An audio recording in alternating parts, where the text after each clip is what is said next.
I paid for my brother's college, helped his career, and gave him part of my inheritance, but he grew arrogant, belittled me, and took credit for my work. When I refused to fund his business, he turned the family against me. I cut ties, but before I walked away, I made sure to leave him with a gift he'll never forget. I've always been the responsible one in the family. The one who took care of things, kept everyone together, and, more importantly, the one who fixed problems. I never asked for it. It just happened. My brother, Liam, was always the opposite.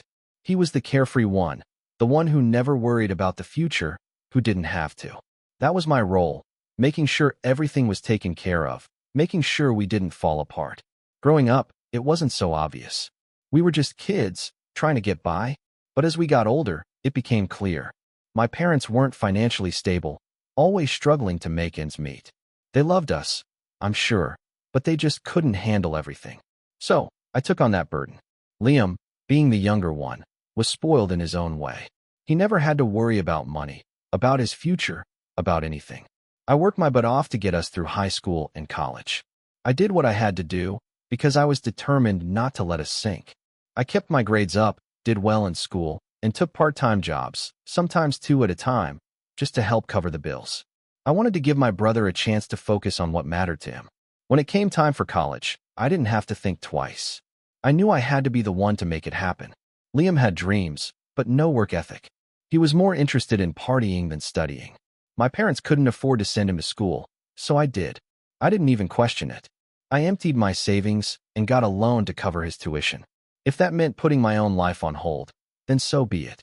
I was barely 23 when I started working 2 full-time jobs while going to school. I didn't care about my own comfort. It was always about Liam. Every time I thought about giving up, I reminded myself of what I was doing it for. I was building a future for both of us, even if it didn't feel like it at the time.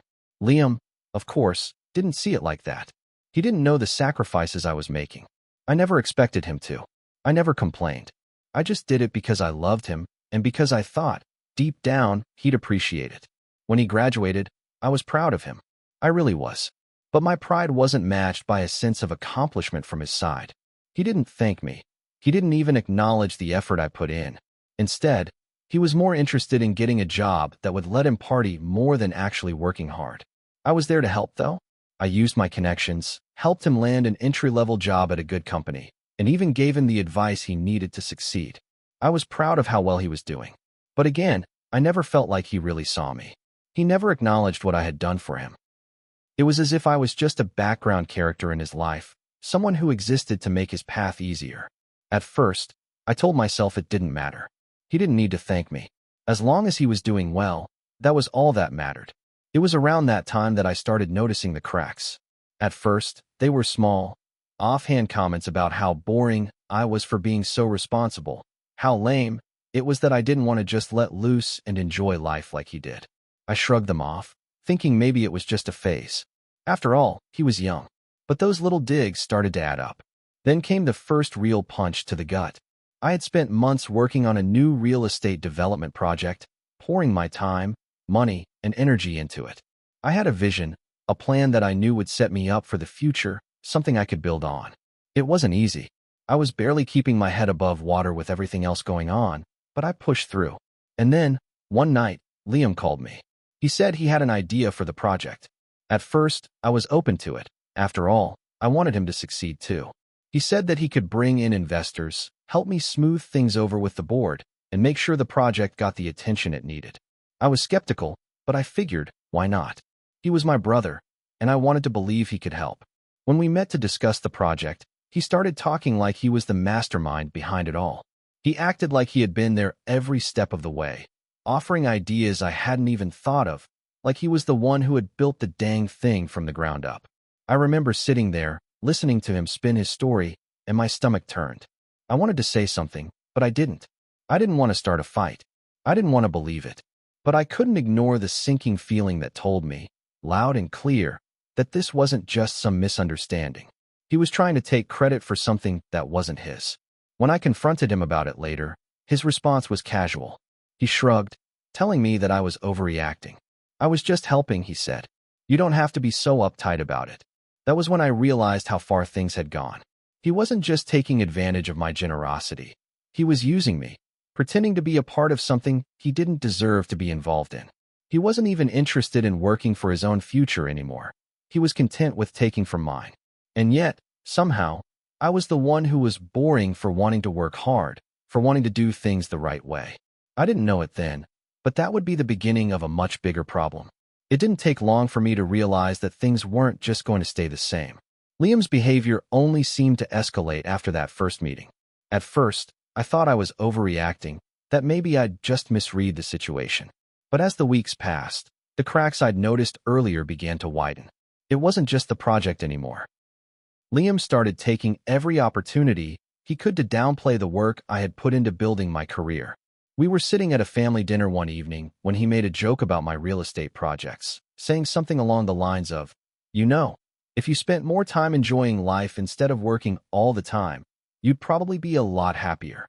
I was sitting there, my fork halfway to my mouth, just staring at him. He didn't even notice the weight of his words, how it was one more jab at everything I'd sacrificed. It wasn't the first time he'd said something like that, but it hit me harder than usual. It was like he didn't even see the value in what I was doing. To him, all that mattered was the easy life. No responsibility, no hard work, no sacrifices. I put my fork down, trying to keep my voice steady. "What exactly are you trying to say, Liam?" I asked, hoping maybe I was misunderstanding him. Maybe I was just too tired to deal with his sarcasm. But he just smirked, leaning back in his chair like he was the king of the world. "Come on, man. You're working all the time. You don't have any fun. You never just let loose. It's pathetic, honestly." The words stung, and I could feel my face redden. "You think it's pathetic to work hard?" I said, almost in disbelief. "To try and build something for the future? For us?" But he wasn't listening. He was too busy looking around the table for my parents to back him up, and of course, they did. "Liam's right, you know," my mom said, her voice laced with that dismissive tone she had whenever I pushed back against something Liam said. "You work so much, you don't even have time to enjoy your life." I clenched my fists under the table, feeling that familiar frustration bubble up. It wasn't the first time my parents had sided with Liam over me, but every time it happened, it cut deeper. I was the one holding everything together, but somehow, I was always the one in the wrong. I forced a smile. "Right, because letting my brother do whatever he wants is definitely the answer," I said, trying to keep the sarcasm in check. "Hey, I don't need a lecture," Liam shot back, raising his hands in mock surrender. "I'm just saying, life's too short to be so uptight." It wasn't just the dinner. It was everything. Every time I turned around, it was the same thing. Liam had become this entitled, self-centered version of himself. He wasn't just a younger brother who needed a little help. He was starting to act like he was entitled to everything I had. He started showing up at family events with his rich friends, trying to impress everyone with his flashy new car and the expensive suits he barely could afford. But it wasn't just the money, it was the attitude. He thought he was better than me, like he didn't need to work for anything. And then, one day, he really crossed the line. It was a Saturday afternoon, and I was at my office, working through a proposal for a new property. I had my head down, deep in the numbers, when I got a call from Liam. I wasn't in the mood to pick up, but I did anyway. Maybe it was time to have a real conversation, I thought. Maybe he was just going through a phase and didn't realize how he was acting. "Hey, what's up?" I answered, trying to keep my tone light. Liam was all business this time, no small talk. "I need your help with something," he said, his voice carrying that smug confidence he was starting to wear like a second skin. "I've got a great opportunity coming up, real estate investment, big one. You need to partner with me on it." I blinked, taken aback. "What do you mean? I thought you were doing fine at that tech startup. Why would you want to get into real estate?" "Oh, I don't need you to help me with the details. I just need you to put in the money, get it going. I'll handle everything else." His tone was almost condescending, like I was just the bank he could tap into whenever he needed something. I stared at my phone, my mind racing. I had been saving for a different kind of investment, something I had planned for years, something that would secure my future, not just put money into another one of Liam's half-baked schemes. "Liam," I said, trying to keep calm, "I don't think it's a good idea. You've got no experience in real estate, and you want me to bankroll you?" He laughed. "Oh, come on. You know I'm good at this. You should trust me. I'll make it work, you'll see. You won't regret it. Listen, I'm not going to invest in something I don't believe in. You need to get serious about what you're doing and stop looking for handouts. Liam's tone shifted just slightly. So, that's how it is, huh? He said, his voice suddenly colder. I thought you'd want to help me, but I guess you're too good for that now. I could hear the subtle insult in his voice, and it made my blood boil. No, Liam, I'm not too good. I'm just not going to enable you anymore. You've got to figure this stuff out on your own. There was a long pause on the other end of the line before he finally spoke again. Fine. You'll regret this. I hung up without another word, the tension still hanging in the air. I tried to shake it off, but it stuck with me. It wasn't the first time he'd acted entitled, but it was the first time he had so blatantly asked me for a favor like that, without even pretending to care about what I had been doing. It wasn't about him needing help anymore. It was about him assuming that everything I had was his for the taking.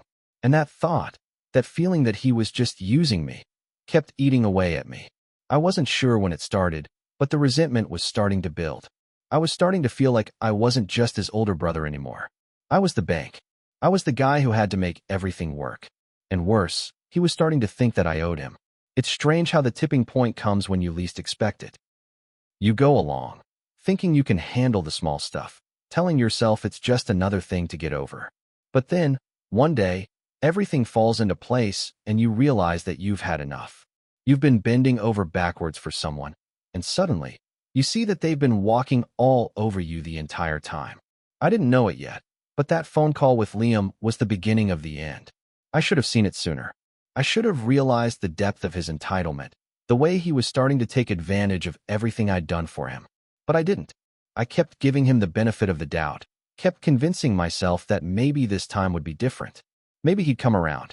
Maybe he'd realize how much I'd sacrificed for him. But that phone call lingered, gnawing at me. I tried to ignore it, tried to keep moving forward with the projects I had on my plate. I told myself that maybe Liam had just been having a bad day, or maybe he was just frustrated about his own struggles. But deep down, I knew that wasn't it. There was something bigger happening, something I couldn't ignore any longer. A few weeks later, I had another meeting at the office. The kind of meeting I'd been working toward for months. Big investors, big decisions. It was supposed to be a turning point for me. This was my chance to show everyone, including myself, that I could handle it all. I was finally going to prove that I was capable of more than just being Liam's backup plan. But as I walked into the meeting room, I got a text from Liam. I should have known the timing was off. The text was short, simple. I need to talk to you. I'm in trouble. I stood there, staring at the phone in my hand, feeling that familiar knot tighten in my chest. He knew I had this big meeting, but he didn't care. He didn't care that this was important for me. It was always about him, always about what he needed. I hesitated for a moment, knowing full well that if I answered, I'd be dragging myself into another mess that wasn't mine to fix. But I couldn't help it. I couldn't just leave him hanging. He was my brother. I'd spent so much of my life trying to make sure he was okay, trying to make sure he didn't fail, even when I was barely keeping my own life together. So, I stepped out of the meeting, excusing myself. I called him back. "What's going on, Liam?" I asked, trying to keep my voice steady, trying to push down the anger that was already bubbling up. "I messed up," he said, his voice low, almost sounding defeated for the first time in a while. "I need you to help me out." I could hear the urgency in his voice. I knew he was in trouble, again. But this time, something felt different. He wasn't asking for help because he'd made a mistake and was willing to learn from it. He wasn't even trying to act like he could handle things on his own. This time, it was clear. He was using me, not because he needed help, but because he expected it. "Okay, what happened?" I asked, already bracing myself for what I knew would be another disaster. I lost a lot of money. I invested in something, and it all fell apart. I need cash to cover the losses, or it's going to get really bad. Can you? I didn't let him finish. I already knew where this was going. "How much do you need, Liam?" I asked, trying to keep my voice as calm as possible. 100,000, he said, without hesitation. 100,000. The number hit me like a punch to the stomach. It wasn't the first time he'd asked me for money, but this was different. This wasn't some small loan. This was a huge amount. And it wasn't just that it was a lot of money. It was the fact that he was asking me to bail him out again, without a single ounce of responsibility for the mess he'd gotten himself into. "How many times have I helped you out, Liam?"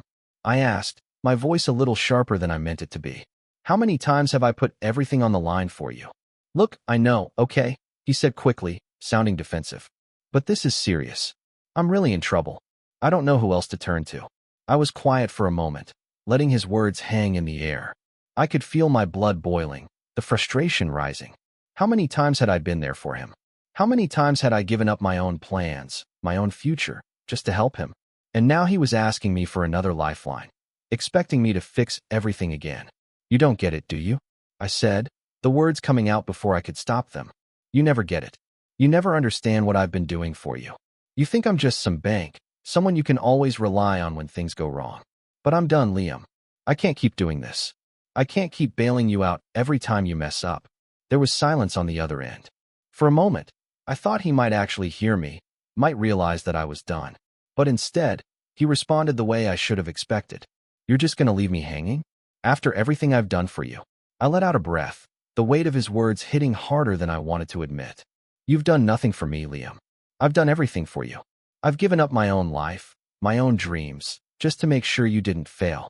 And what do I get in return? Nothing. There was another long pause, and when he spoke again, his voice was quieter, more subdued. I'm sorry, okay? I didn't mean to. I didn't realize. I didn't wait for him to finish. You don't get it. I'm not doing this anymore. I can't be your safety net. Not anymore.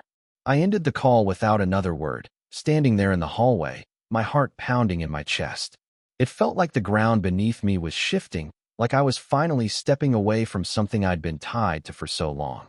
But as I walked back into that meeting, trying to shake off the conversation, I couldn't help but feel like the relationship I'd spent my whole life nurturing with Liam was slipping away, and I wasn't sure I wanted to stop it anymore. It's funny how something can feel so final in the moment, but then time has a way of making you second-guess everything. After I ended that call with Liam, I felt a strange sense of relief, like a weight had finally been lifted off my shoulders. For once, I had done something for me and not for him. But that feeling was fleeting. It wasn't long before the guilt set in. I didn't pick up his calls after that. I didn't even respond to his texts. It wasn't out of anger, though it felt that way at the time. It was because I knew that every time I let myself fall into that pattern of helping him, I was just reinforcing his belief that I was a fallback. A safety net for when everything went wrong in his life. And if I kept bailing him out, he'd never learn. He'd never take responsibility for his own messes. But even knowing all that, I couldn't help but feel guilty. He was my brother, after all. I knew he was going through something. But part of me was starting to realize that his problems weren't my problems anymore. He'd crossed a line. And maybe that was the hardest part of all, admitting that I couldn't fix him anymore. The days that followed felt like a blur. I buried myself in work, diving into my projects, focusing on the things I had control over. I needed to keep moving forward, to make sure I didn't fall back into old habits. I had set boundaries with him, and now I had to stick to them. But sticking to them was harder than I thought. It wasn't just the guilt that gnawed at me. It was the pressure, the weight of everything I was holding on to, everything I was working toward. Every time I had to make a decision, there was this lingering thought in the back of my mind. What will Liam think if I don't help him? But I didn't want to let that dictate my choices anymore. For so long, my entire life had been about keeping Liam from falling, about making sure that he didn't fail. But it was time to realize that I couldn't keep doing that, no matter how much it hurt. He had to figure things out on his own. It was on a Friday afternoon when the repercussions really hit. I was sitting in my office, sorting through some paperwork when I got a call from Mom. I didn't want to pick up. I wasn't ready for the guilt trip I knew was coming, but I did it anyway. Hey, Mom, I said, trying to sound casual. Where are you? She asked, her voice sharp, like she already knew something was wrong. You need to come over right now? It's Liam. I felt my stomach drop. What happened? I asked, bracing myself. He's in trouble, and he's blaming you, she said, her voice full of that familiar panic that always made me feel like I was somehow responsible for everything. He says you ruined everything, that he's lost everything because you won't help him. My mind went blank. I had been expecting something like this, but hearing it out loud felt like a slap across the face. I told Liam no, and now I was the bad guy. Again. Mom, I started, but she interrupted me. You need to fix this. You can't just abandon your brother like that. He needs you, and you owe him. I owe him. I couldn't believe the words coming out of her mouth. I hadn't asked for anything. I hadn't demanded help from her or anyone else. I had built my life from scratch, piece by piece, without expecting anyone to come to my rescue. And now, here she was, telling me I owed Liam something? Mom, I can't keep doing this, I said, my voice rising without meaning to. I can't keep bailing him out. He needs to learn how to stand on his own 2 feet. You don't understand, she snapped back, her voice trembling with frustration. You have to help him. He's your brother. If you don't help him now, you're going to lose him. The words hit harder than anything else. She was guilt-tripping me, just like always. Every time I tried to make a decision for myself, it was always framed as me choosing to abandon my family, as if standing up for myself meant I didn't care about anyone else. But I couldn't let that sway me anymore. I was tired of being manipulated by their expectations. I was tired of being the one who always had to sacrifice my own happiness and well-being to make sure Liam was okay. I'm sorry, Mom, I said, trying to keep my tone steady, even though my insides were burning with anger. I'm not going to do it. I'm not going to fix everything for him anymore. The silence on the other end of the line was deafening. I could almost hear her processing my words, trying to figure out how to respond. I can't believe you're doing this, she finally said, her voice cold. I never thought you'd be this selfish. I felt my heart sink. Selfish? I was being selfish? All I had ever done was give, and now, when I finally decided to put myself first, I was the one being selfish? I have to go, I said, the words feeling like a weight lifting off my chest. I'll talk to you later. I hung up before she could respond. And in that moment, I realized just how deep this was. It wasn't just about Liam anymore. It wasn't even about my family. It was about me. It was about realizing that I couldn't live my life for everyone else. I couldn't keep putting my needs on the back burner for people who wouldn't even respect my boundaries. But the fallout had just begun. I had taken a stand, but I knew it wouldn't come without consequences. What I hadn't expected was just how deep those consequences would go. The following days felt like a whirlwind, a blur of conversations I didn't want to have and people I didn't want to face. I knew things with Liam were going to escalate, but I had no idea just how much my decision would shake the entire foundation of my family. After I hung up on Mom, I spent hours pacing around my apartment, wrestling with the familiar guilt that seemed to constantly claw at my insides. Was I doing the right thing? Was I really prepared to cut ties with Liam, to walk away from everything I'd known for so long? I didn't have any answers, but what I did have was a deep, unsettling feeling that I couldn't ignore anymore. The problem wasn't just Liam. It was everything. The way I had let myself become a supporting character in everyone else's life, always there, always fixing things. I had spent so long helping everyone else that I forgot what it felt like to take care of myself. I spent the weekend mostly alone, trying to catch up on work, trying to block out the chaos of my family's reaction to my decision. I didn't check my phone. I didn't answer any messages. For the first time in what felt like forever, I gave myself space to just breathe, to think about what I actually wanted. It was strange, but liberating. Monday morning came, and I forced myself back into the world. I had a meeting scheduled with the investors I'd been working with for months. I wasn't going to let everything fall apart because of one phone call with Liam, no matter how much it had thrown me off track. I was doing this for myself, for the first time in a long time. I put on my best professional face, made myself a cup of coffee, and stepped out into the morning sunlight. As I walked to the office, I found myself oddly calm. The city felt different today, less like a place I was just passing through, and more like somewhere I could truly belong. Maybe it was the silence of my phone buzzing in my bag. Maybe it was the knowledge that I didn't have to answer to anyone but myself. The meeting was intense, but I was ready. I hadn't spent the last few months preparing for nothing. I spoke with confidence, I made my case, and by the end of the hour, they agreed to move forward with the project. It was a huge win for me, a moment where everything I had worked for finally came together. And for the first time in a long time, I wasn't thinking about anyone else. I wasn't thinking about Liam or my mom or the pressure of being responsible for everyone's happiness. I was thinking about me. But then, just as I was packing up to leave, my phone buzzed again. It was a message from Mom. We need to talk. I stared at the screen for a long time, the words burning in my mind. I had been avoiding this conversation for days, and I knew what was coming. I wasn't prepared to hear her try to guilt-trip me again, to tell me that I was making a mistake. But I also knew that avoiding it wasn't going to help either. I took a deep breath and responded. I'm not changing my mind. The reply came almost instantly. I'm not asking you to change your mind. I just want to understand why. Liam's really struggling, and you're just walking away. I felt my anger rise again, but I pushed it down. This wasn't about her, or even about Liam. This was about me, and I needed to stick to my decision, no matter how much it hurt. Mom, I've been there for him. I've helped him. I've sacrificed for him. But I can't keep doing it. He has to figure this out on his own. I've done everything I can, and it's time for me to move forward with my own life. There was a long pause before she responded again. I don't know if I can forgive you for this. Her words stung, but I didn't let them break me. I had spent too many years living in the shadow of their expectations.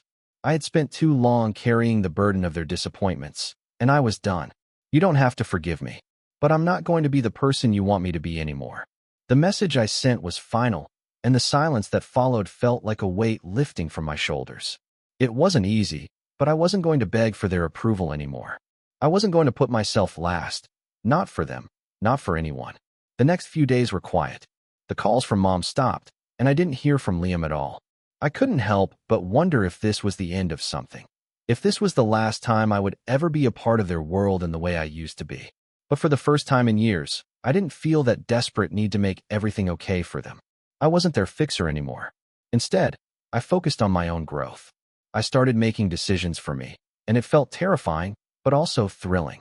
I had let my past define me for so long, my family's expectations, Liam's constant neediness, but now I was creating my own future. I started saying yes to the things I had always put off, the things that felt selfish, the things that were just for me. It wasn't easy. I felt the guilt creeping in, especially when I thought about the way my family might see me. But the more I focused on my own path, the clearer it became. I wasn't walking away from them because I didn't love them. I was walking away from them because I needed to love myself first. The more time passed, the easier it became to see how much I had neglected myself over the years. The life I had built around others was suffocating me, and I didn't realize it until I finally had the courage to break free. Things with Liam were still unresolved. I didn't know if he'd ever understand, and honestly, I wasn't sure I cared anymore. Maybe one day he'd realize what I had done, maybe not. But I had my own life to live now, one that didn't revolve around fixing the mistakes of others. And that was enough for me.